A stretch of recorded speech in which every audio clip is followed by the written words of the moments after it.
a little bitty spot. I ain't coming down, no, never, I'm not. On a mountain top, on a mountain top. Welcome everyone to this very special holiday edition of Voices from the First Frontier.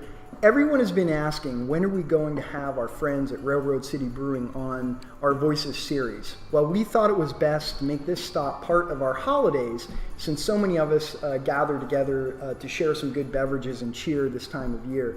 We are here now at Railroad City Brewing, located on 11th Avenue in Altoona, one of our primary mountain main streets. We are joined with the founders, Matt, our founder here at Railroad City, and his team, Steve. And there's a third party to all of this, Trey, and he's not here, so loser, right? So we'll have to catch up with Trey later.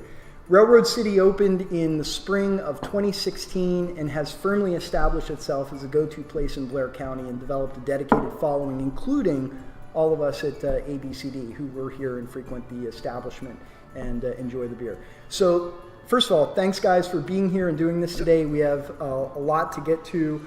But first, I really do want to ask Matt, how did you get started in the craft beer business?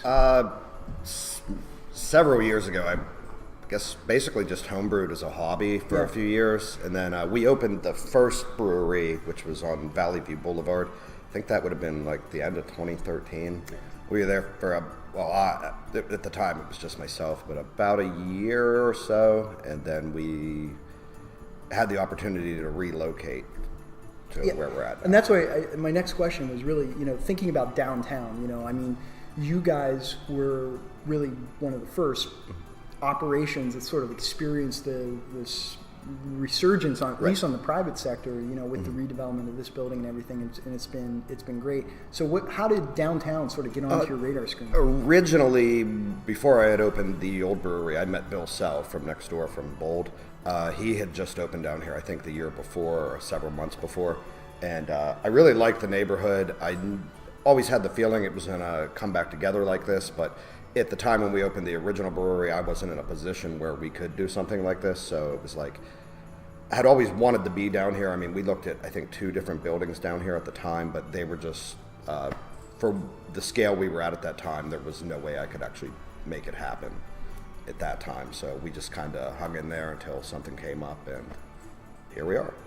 And we're glad you are. And since then, I know the Clay Cup opened up, not long after you guys opened up, and Sarah's been great. And you also did a partnership at one point. So she did some coffee, you did a stout. I had it. It was delicious. How did that all come about? Generally, was it a stout or a porter? I can't even remember. Pretty possible. We wanted to do, obviously, because they had just opened maybe like a month before. Her and her husband and always come in here and hang out. We buy coffee down there all the time, obviously, and we honestly just really liked what they were doing. So what she ended up doing was cold brewing a bunch of coffee, and then we blended that in with a porter during fermentation. Awesome. Yeah, so. Delicious. Yeah, Delicious. Again, one of the things that Sarah's place does, it's a real authentic coffee shop, and you guys have done a real authentic, craft brewery. Part of the craft brew industry is the experience of being in a place, right. And this place really captures our history, both sort of the forward thinking and an appreciation for our history. And it's a great renovation. I mean, have you heard good things? Everyone really loves the building. I was blown away with Pensy Properties and Sean that did most of the remodel for us. It really exceeded what I expected it to be. Initially, I think generally people, it's relaxed and casual and comfortable. Being a craft beer lover myself, and having a lot of friends that do this, I mean, one of the other aspects of this whole business are the people behind the bar. Right. Sure. We've got Steve here, who stepped up today to be a part of Voices, and of course you also have Trey, who's a staple behind the bar. And how did you guys all meet?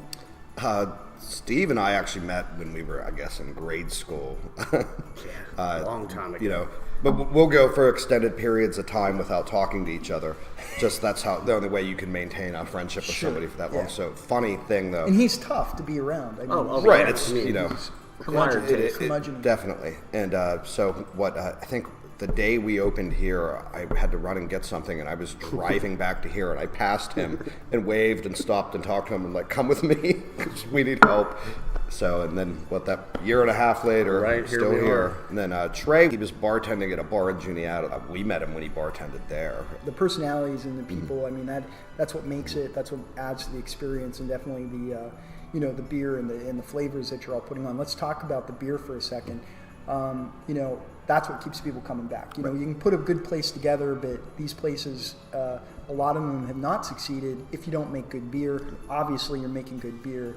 And so tell us about the flavors and sort of how you change things up. What's that experience like? Generally, we try to have a few of them that, I guess, for the lack of a better word, they're more commonly available like year-round. That would be like amber ale and blonde ale and like to some degree like Staples. Stout or porter. We have a gingerbread beer right now. I've been brewing that since the original brewery. What we're into now and what I think keeps people coming back, like what you're drinking, is a newer style of beer that's popular right now. It's called what we call a New England style IPA. This is just a real traditional American pale ale. And then we have obviously something like that, which is very modern. So it's kind of having a blend of that, traditional and new. Right. So, this place has not only been, is a place now where you can come in and eat and drink, but you've got entertainment too. You've got folks that are coming in. You've got some open mic nights where folks are coming in just entertaining, which is also part of the culture here. That's going well. That's bringing people in. Right. Yeah, we do open mic night with our friend Brew Moyer on Thursday nights. And then generally every Friday evening we have a local, always acoustic acts, but, so people seems to be really well received for the most part, So. Gives it a great vibe. Great vibe for the space. The acoustics are cool, and all that. Well, I'll tell you, we really are glad that you guys are here and invested in making all of this happen here, and we will continue to be a part of this. For this special holiday edition, what we thought we would do is a little bit of a quiz show, and this is are you from Blair County? And you both are from Blair County. You're born and raised in Blair County. So is Trey. Let's put a picture of Trey up there. That's the guy who's not here. All from Blair County, but we're not sure of that. So this is a good way to prove if you are. So here's what we're going to do. I'm going to hold up two products, and you are going to say which one you like more. Okay, that's the rules of the game. Okay, you ready? All right, the first one. Which one do you like more? Snyder's of Hanover or Benzel's Pretzels? The Benzels, buddy. Benzel's? Absolutely. You are correct. Mallow Cup or Reese's? Well, we did brew a beer out of Mallow Cups at one point in time. So we're going to go with the Mallow Cup. Mallow Cup. Ragu or Del Grosso spaghetti sauce?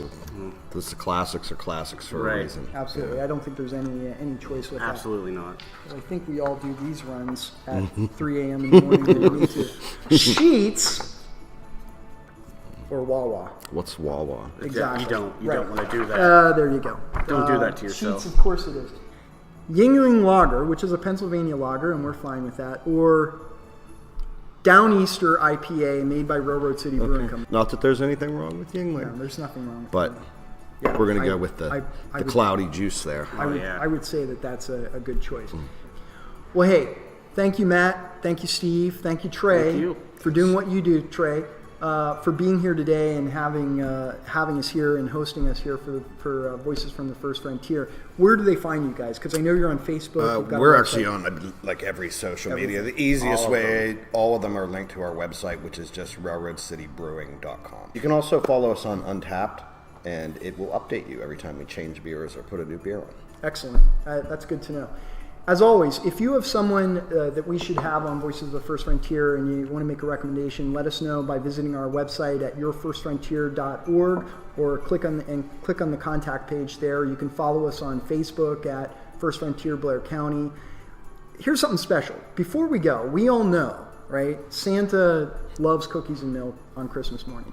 But we've also heard that in between that, all the other days, he may take a break and come in for a beverage and a pretzel here at Railroad City. I mean, it's crazy to hear, but I've heard that is. So just in case, all right, we're going to leave a special treat over Matt's shoulder here, right on the corner of the bar. We're leaving a special treat for the big guy because we all want to be on the nice list. That's our objective every year, even though I know you fall short. You fall short. Way short. So there we go. We're leaving a nice beverage and pretzel for Santa, just in case he decides to walk on through here. Thank you all again for tuning in to this edition of Voices from the First Frontier and all of our editions we've had in our kickoff year here in 2017. There'll be more coming your way in 2018.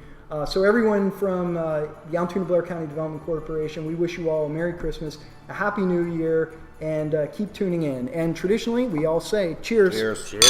All right. Merry Christmas.